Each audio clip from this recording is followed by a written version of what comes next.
আসসালামু আলাইকুম ব্যারিস্টার হাসান। ওয়ালাইকুম আসসালাম। 7 ইয়ার রুলসের কি পরিবর্তনটা এসেছে? 7 ইয়ার্স রুলসের উপরে changes to the immigration rules যেটা পাবলিশড হয়েছে অন 24th of June 2025-এ, যেটি ইমপ্লিকেশন হবে 29th of July 2025-এ।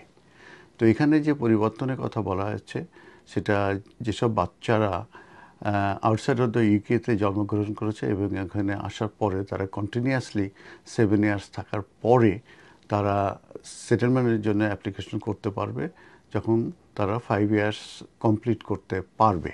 That means 7+5, that means 12 years পরে যারা সেটেলমেন্ট করতে পারবে।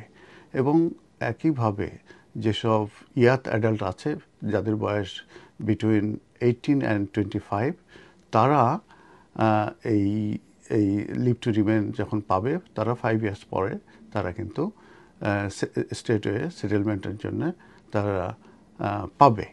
তো এখানে একটু বলে রাখা ভালো যে এই যে আমি যেটা বললাম এটা কিন্তু ইন্ট্রোডিউস করা হয়েছে 20th of June 2025-এ।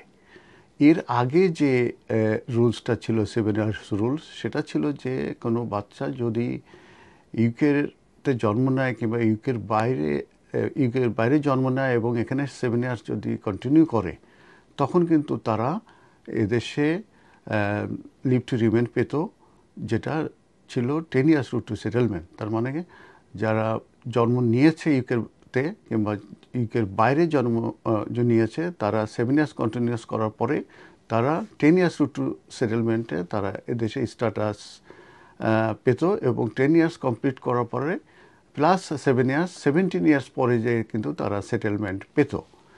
তো এবং যে ইয়াথ যারা আছে তাদের ক্ষেত্রেও কিন্তু ইয়াথ অ্যাডাল্ট যারা আছে বিটুইন 18 and 24, তাদের কিন্তু 25, তাদের কিন্তু ওই একই ছিল যে তারা ওই half of the life complete করার পরে তাদেরকে লিভ টু রিমেন দেওয়া হতো এবং সেটা ছিল 10 ইয়ার্স রুট টু সেটেলমেন্ট।